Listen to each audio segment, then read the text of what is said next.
জিহ্বা টান দিয়ে ছিঁড়ে ফেলবে। যদি অবাস্তব কই তাহলে একটা প্রমাণ দেখান যে নবীর বিরুদ্ধে লেখার পরে তার শাস্তি হয়েছে। কিন্তু শেখ মুজিবের বিরুদ্ধে কথা বললে নতুন করে সাথে সাথে আপনি ট্রাইব্যুনাল তৈরি হয়ে গেছে। সকালে বললে বিকালে আপনি না, আপনার 14 গোষ্ঠীও নাই। জাতির হিত বানাই নিছে। আফসোস আপনাদের জন্য। জাতির পিতা একমাত্র ইব্রাহিম আলাইহিস সালাতু ওয়াস সালাম নবীর সম্মানে না লাগায় দেয় আরেকজনের নামে। আমার নবীর বিরুদ্ধে বাংলাদেশে নাস্তিক ব্লগাররা লেখালেখি করছে। প্রায় 90% মুসলমানের কলিজা রক্তকরণ হয়েছে, কিন্তু একটা প্রতিবাদ এই ফ্যাসিবাদ সরকার করে নাই। কিন্তু শেখ মুজিবুরের বিরুদ্ধে কথা বললে পরের দিন মামলা হয়ে গেছে। আবার আশেকের রাসূল দাবি করে।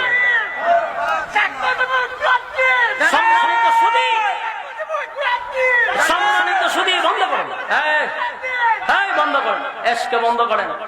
যেটা বলতেছিলাম যে আল্লাহর রাসূলের বিরুদ্ধে কথা বললে একটা মানুষ নামাজ পড়ে না, রোজা রাখে না, দাড়ি রাখে না, কিন্তু কলিজায় নবীর মহব্বত আছে। কিন্তু আফসোসের বিষয়, আমার নবীর বিরুদ্ধে লেখালেখি হইল, কত আন্দোলন আমরা করলাম, বরং আমাদেরকে ফাঁকির মতো গুলি করে মারছে, কিন্তু ব্লগারের বিচার করে নাই। বুলাতে 7 জন আলেম শহীদ হইল, ফেসবুকে নবীর বিরুদ্ধে লেখছে, তারে না মাইরা 7 জন আলেম মেরে নিছে। তাহলে এর থেকে কি বোঝা যায় এরা নবীর প্রেমিক ছিল না পুরা সংগঠনটাই নবীর দুশ্মন ছিল? এরা নবীর মর্যাদা দিত শেখ মুজিবুর রে, কিন্তু আমার নবীর ইজ্জত ছিল না এই দেশে। কিন্তু আজকের থেকে প্রতিজ্ঞা করেন, যদি কোন নাস্তিক আর কোন মুরতাদ আর রামবাম কোন দাদার দালালরা যদি নবীর বিরুদ্ধে এক কলম লেখে, তার জিহ্বা কুত্তার নাস্তা বানায় খাওয়াইবেন ইনশাআল্লাহ। সে কোন দলের হোক, হক বিএনপি, হক আওয়ামী লীগ, যেই হোক, নবীর বিরুদ্ধে লেখবে তার জিহ্বা টান দিয়ে ছিঁড়ে ফেলবে। 16 বছরের রাজনীতি না, এখন আম্মা নাই। কথা বুঝতেছেন? আম্মার দিন শেষ। আমার কথা হলো, নবীর বিরুদ্ধে কথা হবে, কোন দল নাই। হ্যাঁ, কথা কর না। আওয়ামী লীগের কি তা নবী এক ছিল না? তাহলে এরা যে সময় দল করতো ওই সময় প্রতিবাদ করলো না কেন? একটাইও প্রতিবাদ করে নাই। আরে বেটা, এখানে দলের কি বলছে? আমার নবীর ব্যাপার, এখানে আমার দল কিসে? কিন্তু বলছে না, যদি ফদ জায়গা তোর ফদের গোষ্ঠী কিলা, আমার নবীর সম্মান রক্ষার্থে যদি ফদ থাকে না, থাকবে না, অসুবিধা। নবীর ইজ্জত চলে যায়, কোন সমস্যা, এখানে ফদ ধরে রাখতে। এরা মুসলমান নামে মুনাফিক। এই জন্য আমি আরেকটা আয়াত পড়ছিলাম, ফালা ওয়া রাব্বিকা লা ইউমিনুনা হাত্তা ইউহাক্কিমুকা ফীমা শাজারা বাইনাহুম সুম্মা লা ইয়াজিদু ফি আনফুসিহিম হারাজাম মিম্মা কাদাইতা ওয়া ইউসাল্লিমু তাসলিমা। এটা সূরা নিসার 65 নম্বর আয়াত। 2 আয়াত আমি কেন বললাম? এটারও কিছু কারণ আছে। সূরা কাউসার নবীর সম্মান, আর এই সূরা এই আয়াতটা নাযিল হইছে মুনাফিকের পরিচয় তুলে ধরার জন্য। কথা বুঝুননি আমার? মুনাফিকের পরিচয় তুলে ধরার জন্য। যারা নিজেরা দাবি করে মুমিন, যারা নিজেরা দাবি করে মুসলমান, কিন্তু আমার আল্লাহ এবং নবীর বিরুদ্ধে কথা বললে যারা প্রতিবাদ করে না, এরা নামদারি মুসলমান, এরা মুনাফিক। এরা ইহুদিদের দালাল, খ্রিস্টানদের দালাল, দাদাদের দালাল। আমার মুখে যদি বলি আমি মুমিন, তাহলে আমার কাজে কর্মে মুমিনের পরিচয় তুলে ধরতে হবে। আমি যে কোনো দল করি, কিন্তু আমার নবীর বিরুদ্ধে কথা বলছে, ওই দলের মুখে আমি প্রস্রাব করি। কারণ আমার ধর্ম বড়, আমার নবী বড়, আমার আল্লাহ বড়। কথা বলেন ঠিক? আমি শুধু আওয়ামী লীগকে বলছি না, বিএনপির কোন নেতা যদি নবীর বিরুদ্ধে কথা বললে যদি কোন প্রতিবাদ না করে, এমন নেতার মুখে আমরা প্রস্তাব করবো, ঠিক কিনা বলেন? কোন সাথ দেওয়া হবে না।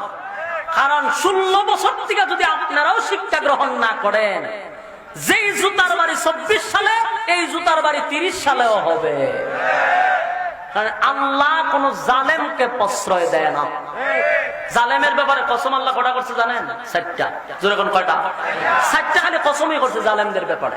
1 নাম্বার কসম, ওয়াস-সামা'i যাতিল বুরুজ। আল্লাহ ভাই আসমানের তারকার কসম, ওই নক্ষত্রের কসম করছে আল্লাহ। ওয়াল ইয়াউমিল মাউউদ, আল্লাহ বলেন পরকালের কসম, যেদিন আমি বিচার করব সেই দিনের কসম। ওয়া শাহিদিন ওয়া মাশহুদ, আল্লাহ বলেন ওয়া শাহিদ ওয়া মাশহুদ। ইয়াউমুল জুমআহ, জুমআর দিনের কসম। ইয়াউমুল আরাফা, আরাফার কসম। যেই দিনগুলা মানুষের সামনে ঘুরে ঘুরে আসে সেই দিনের কসম। তাহলে 4টা কসম করলো, 4টা কসম করে আল্লাহ কি বলে? কুতিলা আসহাবুল উখদুদ। আল্লাহ বলেন গর্ত খননকারী মানে জালেমদের উপরে আমি আল্লাহর অভিশাপ। কারণ আপনারাই বলেন অভিশাপটা দিছে কে? আরো জোরে, স্বাভাবিক ভাবে না কসম কইরা? তাহলে আল্লাহ কয় জালেমদের প্রতি আমার অভিশাপ। তো যারা জালেমগিরি করবে, জুলুম করবে, মানুষের অধিকার কেড়ে নিবে, মানুষের বাক শক্তি নষ্ট করবে, আল্লাহ কয় তাদের উপরে আমি আল্লাহর অভিশাপ।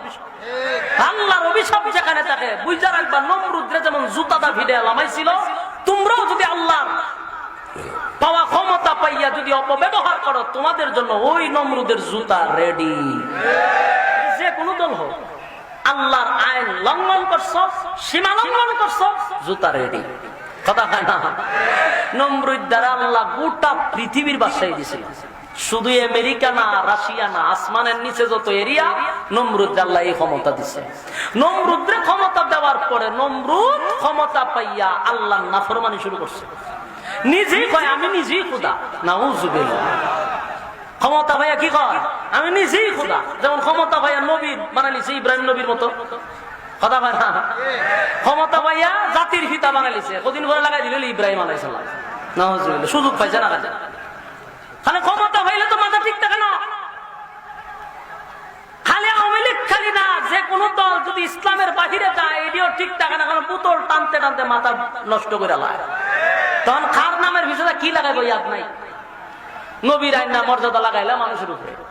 সম্মানিত শুধু নমরুদও কিন্তু নিজের খোদা দাবি করছে। আল্লাহ কয় তোরে আমি নিয়ামত দিলাম, তাম পৃথিবীর তোরে বাদশা বানাইলাম, তুই তো শুকরিয়া আদায় করার কথা। কথা কয় না? তুই তো নিজের খোদা দাবি করা। আল্লাহ হয়তো বুঝছি জুতা দাবাই তোরে।